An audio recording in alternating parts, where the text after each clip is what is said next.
नमस्कार दोस्तों, स्वागत है आपके अपने YouTube चैनल विकास अस्ट्री बांका में। तो दोस्तों आप लोग कैसे हैं? तो उम्मीद करते हैं कि आप लोग ठीक होंगे। तो दोस्तों आप लोग आप कांस्टेबल का प्रैक्टिस सेट देख रहे हैं जो कि क्वेश्चन बैंक है, जिसमें टोटल कुल 16 सेट दिए गए हैं।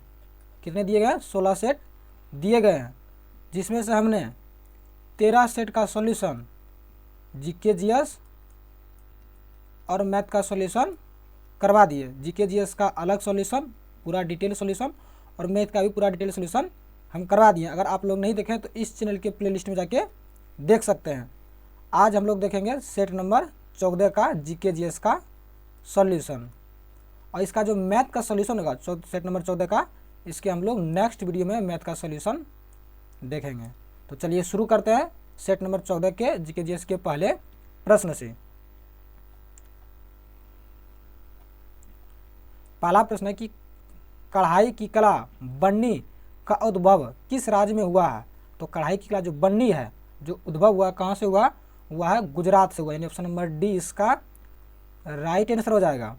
अगला प्रश्न है कि संपीड़ यानी जिसको कहते हैं संभारिक रेखा बराबर किस जो डैश वाले क्षेत्र को व्यक्त करती है, यानी किस वाले क्षेत्र को व्यक्त करती है? तो जो व्यक्त करती है वह दाब वाले क्षेत्र को व्यक्त करती है। यानी ऑप्शन नंबर डी इसका राइट आंसर हो जाएगा। अगला प्रश्न है कि 9 दिसंबर 1946 को हुई संविधान सभा की पहली बैठक का अस्थायी अध्यक्ष कौन था? तो इसका जो अस्थायी अध्यक्ष था वह था सच्चिदानंद सिन्हा था। यानी ऑप्शन नंबर डी इसका राइट आंसर हो जाएगा। और पूछा जाए कि अस्थायी अध्यक्ष कौन था? ये तो अस्थायी अध्यक्ष सच्चिदानंद सिन्हा थे, लेकिन जो अस्थायी अध्यक्ष थे कौन थे? अस्थायी अध्यक्ष तो वह थे डॉक्टर राजेंद्र प्रसाद। ये अस्थायी अध्यक्ष थे संविधान सभा की बैठक के। अगला प्रश्न क्या है? अगला प्रश्न है कि HP ब्लावात्स्की और HS अल्टकॉट द्वारा संयुक्त राज्य अमेरिका में किस संस्था की स्थापना की गई? तो जो संस्था की स्थापना जो की गई थी वह की गई थी थियोसोफिकल सोसाइटी की गई थी स्थापना। ऑप्शन नंबर डी इसका राइट आंसर हो जाएगा। अगला प्रश्न है कि राष्ट्रीय सांख्यिकी आयोग ने सभी आर्थिक सूचियों को प्रत्येक डैश पर संशोधित करने की सलाह दी गई। यानी कितने वर्षों पर संशोधित करने की सलाह दी? तो वह 12 वर्षों पर संशोधित करने की सलाह दी। ऑप्शन नंबर डी इसका राइट आंसर हो जाएगा। इसमें अगर जो ये राष्ट्रीय सांख्यिकी आयोग जो इस स्थापना हुई थी, इसकी जो स्थापना हुई थी कब हुई थी? यह स्थापना की थी रंगराजन आयोग के सिफारिश पर। किसके? रंगराजन आयोग के सिफारिश पर। आयोग की सिफारिश के अंतर्गत भारत सरकार में 1 जून 2005 के संकल्प पर 2006 में इसका गठन किया गया। यानी इस पे यहाँ इसका चर्चा किया गया और 2006 में जो इसका गठन किया गया। अगला प्रश्न है कि राज्य का सर्वोच्च विधि अधिकारी कौन होता है? तो राज्य का सर्वोच्च विधि अधिकारी होता है महाधिवक्ता। यानी ऑप्शन नंबर बी इसका राइट आंसर हो जाएगा। जो महाधिवक्ता है जो संविधान के किस अनुच्छेद के अंतर्गत आता? तो यह आता अनुच्छेद यानी आर्टिकल 165 के अंतर्गत जो है महाधिवक्ता के पद का प्रावधान दिया गया है। अगला प्रश्न है कि हिमालय पर्वतमाला का सबसे उत्तरी हिस्सा कहलाता है। तो इसका जो सबसे उत्तरी हिस्सा कहलाता है वह कहलाता है हिमाद्री। यानी ऑप्शन नंबर ए इसका राइट आंसर हो जाएगा। हम लोग हिमाद्री को क्या कहते हैं? हिमाद्री को हम लोग महान हिमालय भी कहते हैं। कहीं कहीं हिमाद्री की जगह महान हिमालय भी जो है ऑप्शन में रहता है। अगला प्रश्न है कि एशियाई विश्व बैंक का मुख्यालय स्थित है। तो एशियाई विश्व बैंक का जो मुख्यालय वह मनीला में स्थित है। ऑप्शन नंबर ए इसका राइट आंसर हो जाएगा। और एशियाई विश्व विकास बैंक की जो स्थापना की गई थी, कब की गई थी? 19 दिसंबर 1966 को की गई थी एशियाई विश्व बैंक की विकास बैंक की स्थापना। अगला प्रश्न है कि कृष्णा नदी जल विवाद में निम्न में से कौन से राज्य शामिल है? यानी कृष्णा नदी जल विवाद में तो 3 राज्य शामिल थे। कौन कौन?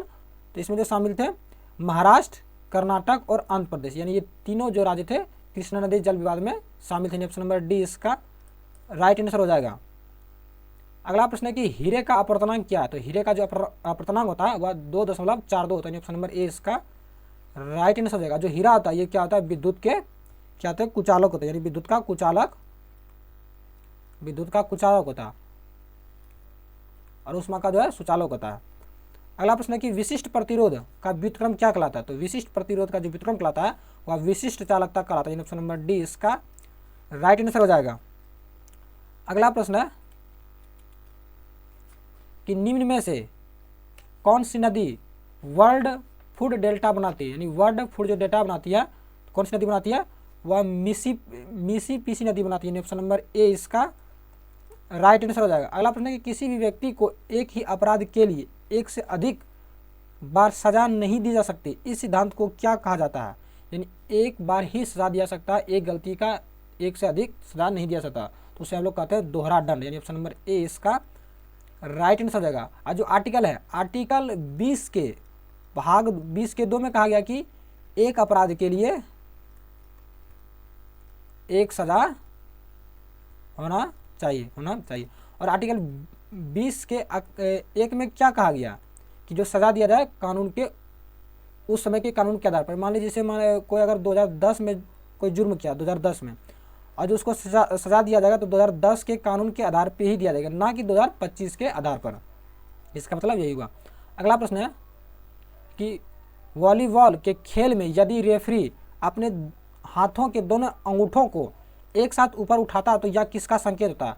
अगर कोई वॉलीबॉल के जो रेफरी है अगर दोनों हाथों को अंगूठों को एक साथ उठाता तो इसका मतलब होता है डबल फॉल्ट एंड रिप्ले, यानी फॉल्ट है और इसको रिप्ले करना। ऑप्शन नंबर डी इसका राइट आंसर हो जाएगा। ऐसा पता कि वॉलीबॉल में कितने खिलाड़ी होते हैं?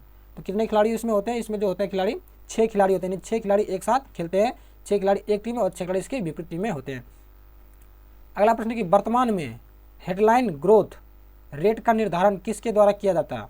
तो वर्तमान में हेडलाइन ग्रोथ का जो निर्धारण किया जाता है वह किया जाता है नियत बाजार मूल्य पर सकल घरेलू उत्पादक। ऑप्शन नंबर ए इसका राइट आंसर हो जाएगा। अगला प्रश्न है कि जिम कॉर्बेट पार्क निम्न में से कहाँ स्थित है? तो जो जिम कॉर्बेट नेशनल पार्क है यह कहाँ स्थित है? यह है उत्तराखंड में। ऑप्शन नंबर सी इसका राइट आंसर होगा। जो ये जिम कॉर्बेट नेशनल पार्क है ये सबसे पहला राष्ट्रीय पार्क है। इसकी जो स्थापना की गई थी, इसकी स्थापना 1936 में की गई थी। कब की थी? 1936 में जिम कॉर्बेट पार्क की स्थापना की गई थी। अगला प्रश्न है कि राष्ट्रीय एल्युमिनियम कंपनी का मुख्यालय कहाँ है? तो राष्ट्रीय एल्युमिनियम जो कंपनी का मुख्यालय वह ओडिशा में स्थित है। ऑप्शन नंबर ए इसका राइट आंसर हो जाएगा। जो राष्ट्रीय एल्युमिनियम कंपनी की जो स्थापना की गई थी, कब की गई थी? 1981 में की गई थी। 1981 ओडिशा के भुवनेश्वर में की गई थी।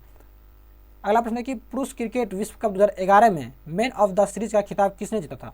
विश्व कप 2011 में तो मैन ऑफ द सीरीज किसने जीता था? तो जो जीता था वह युवराज सिंह ने जीता था। ऑप्शन नंबर सी इसका राइट आंसर हो जाएगा। और इसमें अगर 2023 में पूछा जाए तो 2023 में मैन ऑफ द सीरीज किसने जीता था? तो विराट कोहली ने जीता था। अगला प्रश्न है कि वह भारतीय नागरिक जो सामान्य रूप से भारत के बाहर रह रहा हो और उसके पास भारतीय पासपोर्ट हो तो कहलाएगा? यानी भारत का नागरिक है लेकिन भारत से कहीं दूसरे देश में रह रहा है, उसके पास भारतीय पासपोर्ट है, तो उसको कहेंगे हम लोग अनिवासी भारतीय। यानी ऑप्शन नंबर डी इसका राइट आंसर हो जाएगा। अगला प्रश्न है कि निम्न में से कौन सी स्वशासी संस्था ग्रामीण क्षेत्रों से संबंधित है? यानी कौन सी स्वशासी संस्था है जो ग्रामीण क्षेत्रों से संबंधित है? तो यह जो संस्था है वह है पंचायत। यानी ऑप्शन नंबर बी इसका राइट आंसर हो जाएगा। जो पंचायत है, ये पंचायत किस अनुसूची में दिया गया? तो अनुसूची 11 में दिया गया है पंचायत के बारे में चर्चा, जो कि 52वां संविधान संशोधन 1985 में जोड़ा गया है। अगला प्रश्न है भारतीय संविधान में राज्य के नीति निर्देशक सिद्धांत किस संविधान से लिया गया? यानी राज्य के नीति निर्देशक तत्व यानी DPSP कहाँ से लिया गया? तो लिया गया आयरलैंड के संविधान से लिया गया। ऑप्शन नंबर डी इसका राइट आंसर हो जाएगा। और जो राज्य की नीति निर्देशक सिद्धांत है आर्टिकल जो है कहाँ से कहाँ तक है? ये आर्टिकल है आपका 36 से लेकर 51 तक है आर्टिकल। अगला प्रश्न है कि किसी एकल प्रतिस्पर्धा में भारत की ओर से पहला ओलंपिक पदक किसने जीता था? तो भारत का पहला ओलंपिक पदक जो जीता था वह खासा बाबा दादा साहब जावद ने जीता था। ऑप्शन नंबर ए इसका राइट आंसर हो जाएगा। अगला प्रश्न है कि भारतीय संविधान के निर्माण में कुल कितना व्यय हुआ था? यानी भारतीय संविधान के निर्माण में कुल कितना खर्च हुआ था? तो जो हुआ था वह 64 लाख। यानी ऑप्शन नंबर सी इसका राइट आंसर हो जाएगा। इसको 64 लाख की जगह कभी कभी देता है 6.4 मिलियन, यानी बराबर 64 लाख बोलिए या तो 6.4 मिलियन बोलिए। और जो संविधान का जो निर्माण करने में टोटल कितना समय लगा था, तो 2 वर्ष 11 महीने और 18 दिन लगे थे संविधान बनने में। अगला प्रश्न है कि भारतीय लेखा परीक्षा और लेखा विभाग का प्रमुख कौन होता है, तो इसका जो प्रमुख होता है वो भारत का नियंत्रक एवं महालेखा परीक्षक होता है। ऑप्शन नंबर डी इसका राइट आंसर हो जाएगा।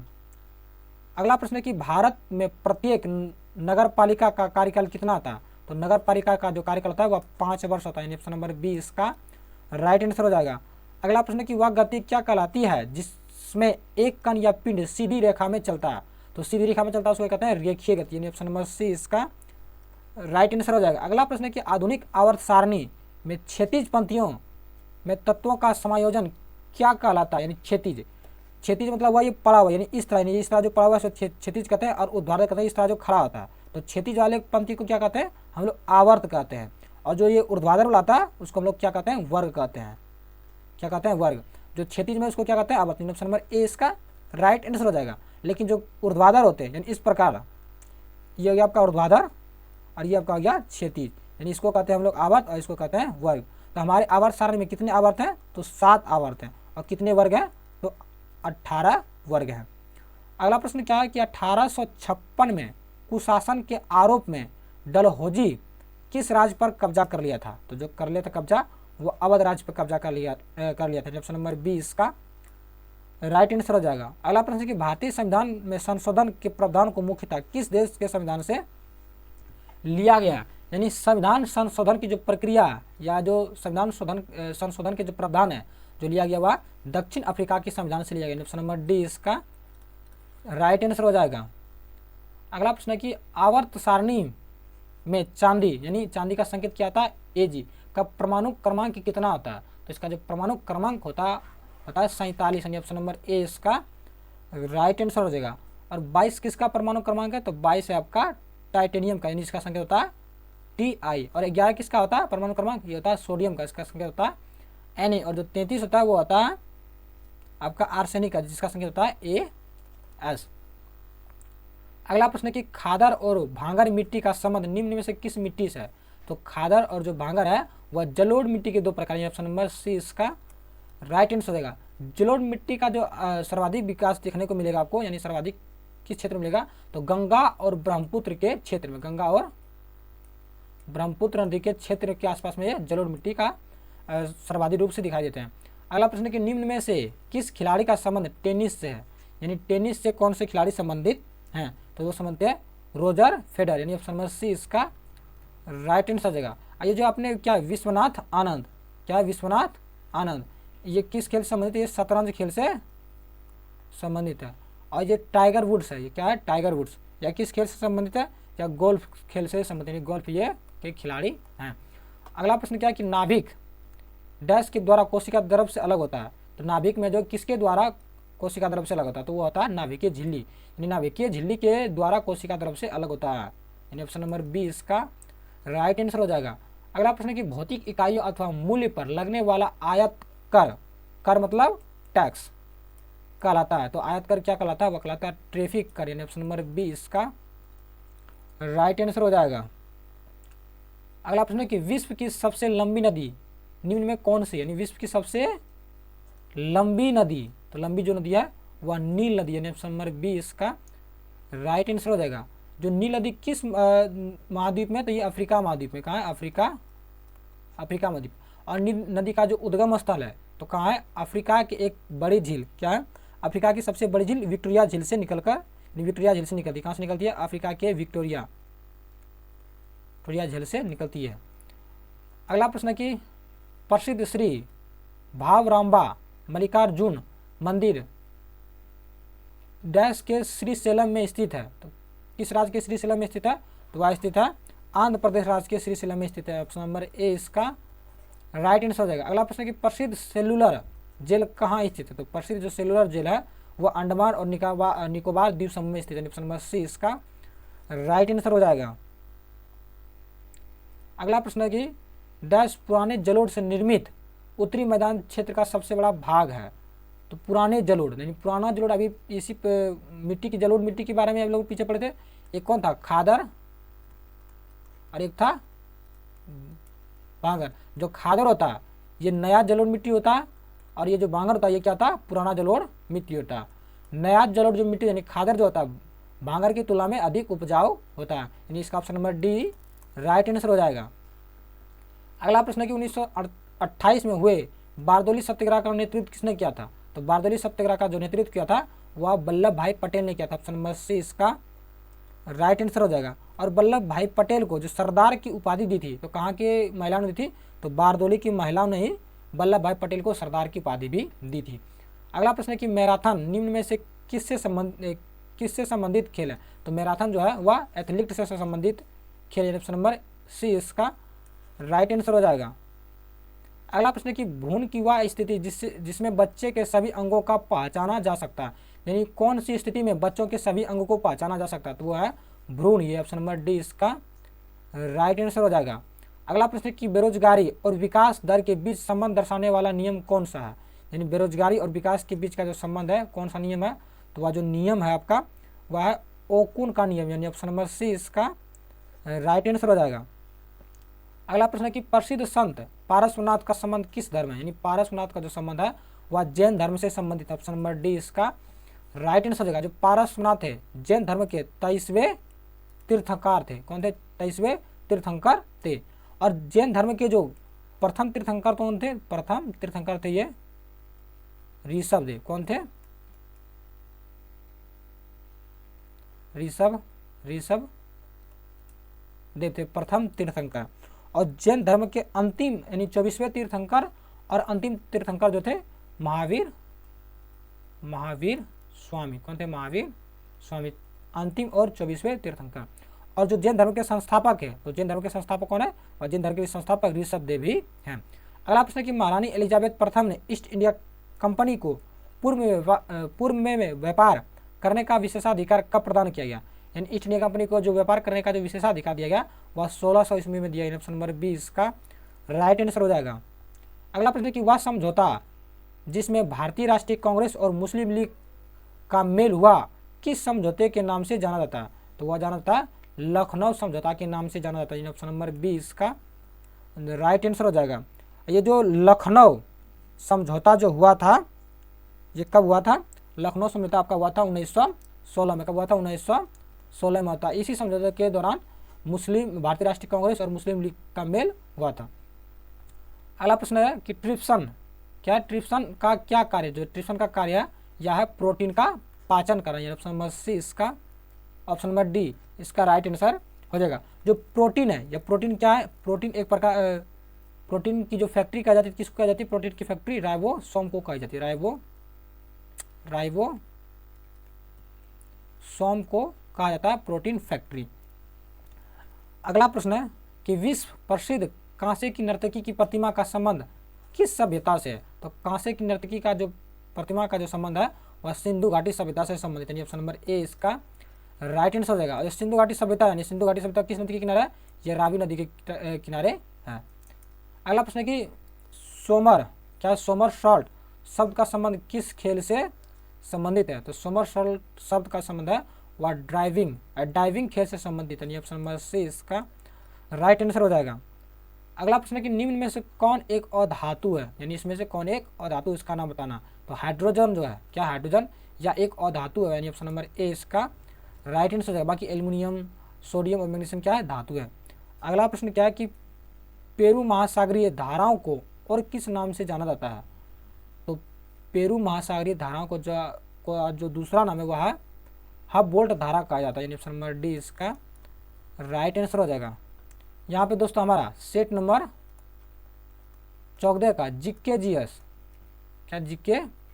जीएस का सॉल्यूशन समाप्त होता है। इसका जो सेट नंबर 14 का जो मैथ का सॉल्यूशन होगा क्या होगा? मैथ का सॉल्यूशन हम लोग इसके नेक्स्ट वीडियो में देखेंगे। तो मिलते हैं नेक्स्ट वीडियो में, तब तक के लिए जय हिंद।